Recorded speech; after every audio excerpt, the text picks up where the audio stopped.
Hello, my friend. It is Tuesday and I'm Pat Sloan here for my daily video. I have got topics. I have got some talk about backing, some additional things from all of your comments and thoughts. And let's see, I have a little FLOSS-Tube chat and, well, we'll see what else. Okay, first of all, the topic of the day is pillow talk. So I want you today to make a pillow. So if you have not made a pillow lately, or if you've been thinking about a pillow you want for the fall, today is the day. Yes, I have 4 blocks from the fall quilt that we just finished from the Layer Cake book. Remember this one? I have 4 blocks from that. And so here they are. There we go. I'm going to push this down just a little bit. There you go. So I have this great big pillow form because these are pretty big blocks. I think they might be like 8-inch. And so it'll be a pretty big pillow. The pattern, I don't want to lay this on the mic. Say the pattern has them separated, right? So that you have like a sashing with the corners, with a little, square will be in the middle. And I like the way that looks on the pattern, so I may do that. I have enough room on this pillow. That just means I'll do a little narrow border on the outside. Then I will quilt this top. Now I can't quilt really fancy right now because I don't have a lot of strength in my left hand that I really need for doing that. The right hand's getting much better, but the left is pretty weak. So I will do straight line quilting. I just love the texture the quilting gives a pillow rather than just having just fabric. Now my pillows are all done really easy. There's no zippers, there's no, little anything special doodads. It's just easy. So here is like an envelope back in the pillow. See, so I've got this black pillow in there from like years ago. And the front of this was, right now is what I have on the couch, is the chenille challenge I did for the Olfa. And so you can see up close. If you have not been hanging out with me for very long, this I did earlier in the year. I don't know, like maybe February was this challenge or March. I'll see if I can link you up to that. So if you want to make the pillow, and then there's the directions for this back. I won't quilt the back part, just the front part. And that is from the Perfect 10 book, those blocks. So this is the Perfect 10 book. So I think most of you who, you had it if you were sewing the birthday cake quilt out of there. Now I want to continue on with some fall talk because I was looking around some things and I had some Benartex fabric that I thought, oh, this is really pretty. It's not what I usually work with, but I wanted to show it to you because it is so fun. It would just make a really special like table runner or placemats or napkins. And I will link you up to where you can get some of this golden goodness, golden harvest. Look at this. These are acorns. Look at the acorns, the gold acorns, and look at the pattern.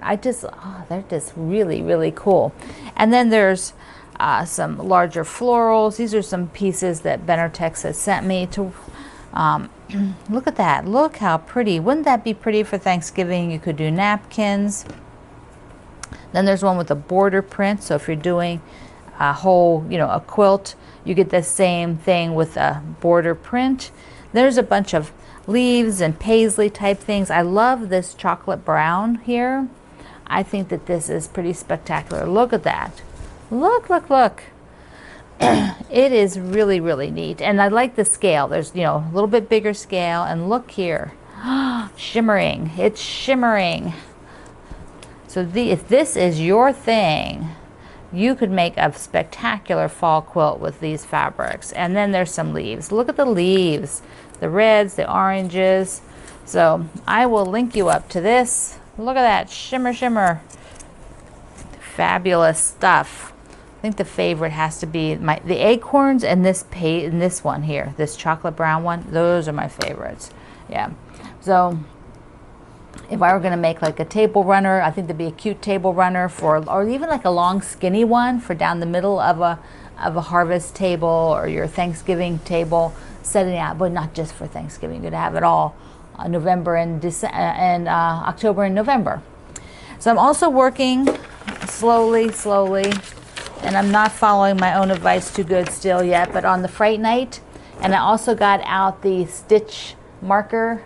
So I'm playing with that so I can put it on where I am with the stitching, which, you know, honestly, I can't, you know, right now I'm doing letters, so I don't really need that. But when I get to the spider web, I definitely need it. So I've got some letters. I realized I only made one row for that E. So the next time I get out that color, that orange, for the next letter that has that orange, just the darker orange, I will put another row on the E. I'm like, what the hey? How did that happen?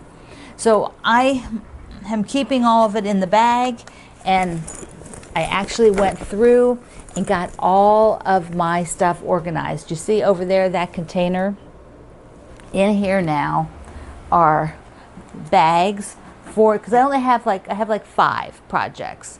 And so I have a bag for each one, and that was going to make it so easy for me, because that way I can just pick it up and go and, you know, sit wherever I want to sit, or, you know, just keep it all together with the floss and everything. I want to show you another one that's going on, and I asked Cindy if she would stitch it for me, because I'm just way slow on the stitching right now. It just cramps up my hands a little bit too much.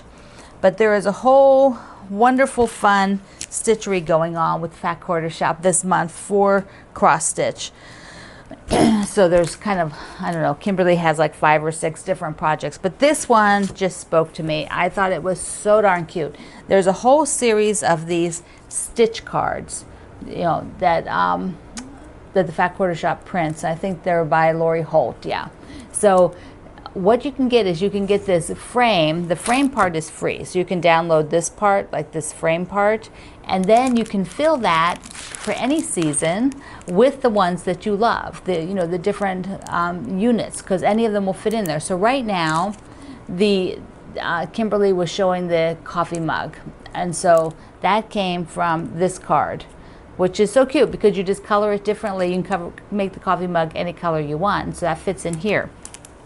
Now there is, like I'll show you, here's the card F, which has the cat and the hat and the October 13th. See, that has the majority of them. And then the quilt blocks, now if you did want quilt blocks, they were in a different pattern. So this is basically showing you how to take all these cute little square cross stitches and put them into one thing. Now this could then be made into like a small pillow, because I would just maybe frame it out and then put it in make a pillowcase for it. And I would probably use the fusible fleece behind it, and then maybe just stitch with a cream color to get it like a grid, like a 4-way grid on there through the fusible fleece, because you wouldn't really see that stitching going through the cross stitch. And as a pillow, it's going to be decorative, because Mr. Greg is not allowed to touch the pillows. You know that. No men are allowed to touch the pillows, because all they do is squish them. They put them under their arms and they squish them, and you can't squish the pillows. It's not allowed. It's like, what is with men and pillows? They don't understand. So this whole series has, I'll link you to the whole series, but they're kind of seasonal. So, you know, there's some for like spring, and there's like a summer one with this, I like the tomatoes, a little tractor. There's the flower that is on here. See, there you go. See the flower? Yeah. And then what's the last one? Oh, there's the Americana one. Got a little dog and a little flag. So you could just mix those all up. I think it'd be fun to do. I don't know if they're going to do another one, but I think it'd be fun to do one for spring, to do a spring one of these and make like a spring pillow. This would be a little wall hanging too. Any of those things will work. So I want to talk about the backing again. Backings for your quilts. Oh, speaking of quilts, I put the Garden Villa up there. There she is, up on the wall. She's behind the other quilt. The summer season is behind it.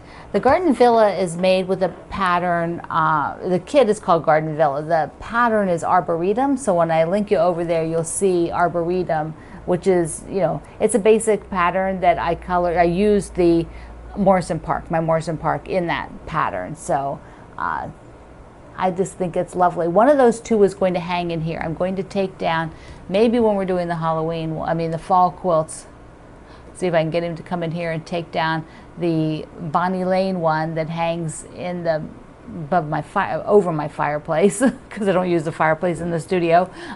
No room, so one of those two will hang back there, so I can have it in here all the time. So speaking of backings, I digressed again. There was some interesting things with the different people out there that were talking about how they pick backing fabric. What were their thoughts on backing fabric? So few of them were that, there is a group of people, some of you can raise your hand if it's you, like if you make a quilt and you putting backing on it, it must be very coordinated to the front. It really should be a fabric used in the front of the quilt.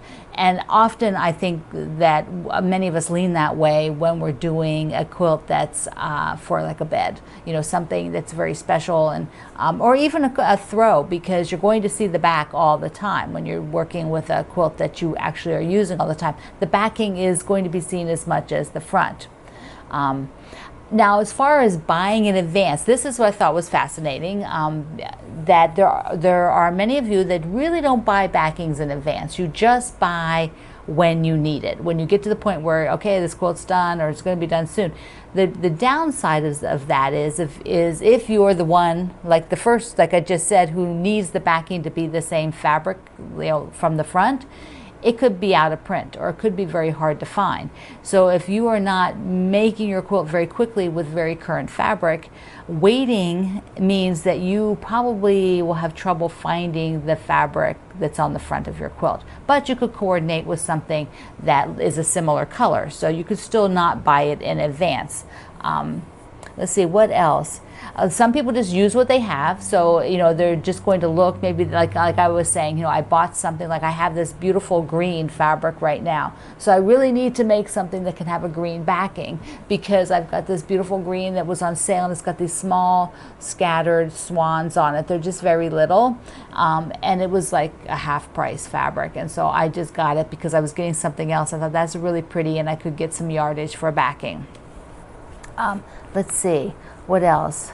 Oh, this was wide backs. Wide backs are, so that you really don't have to piece. And wide backs are generally not the same design as the front. Occasionally, a manufacturer will make a wide back to go with a fabric line, but often the wide backs are a basic, and so they're not. You can get a color that's similar, but it's not going to be the same pattern as what's used in the front. But then you don't have to piece anything for the most part. Most of them are going to be wide enough for all kinds of lap quilts and bigger. So I also like this last one is that some of you will buy backing and then design a quilt to use that backing. So I thought that was fabulous. You go the other way. So you just never know. You never know what you're going to find when you start bringing up a topic. So today's topic is pillow talk. Links are below to everything, including going and entering for my Morris Park giveaway, the layer cake and a gift certificate from Fat Quarter Shop, which is $100. So you want to get over there. The link is below. There is links below, so don't write me. Just look. Just take your time. You have to punch some of the buttons around, particularly if you're on mobile. They hide everything on your mobile, on your phone. So look around and drop down. There's a drop down somewhere, a little arrow, some 3 dots, something will drop down and give you all the links. Okay, I love you. Mwah. See you online.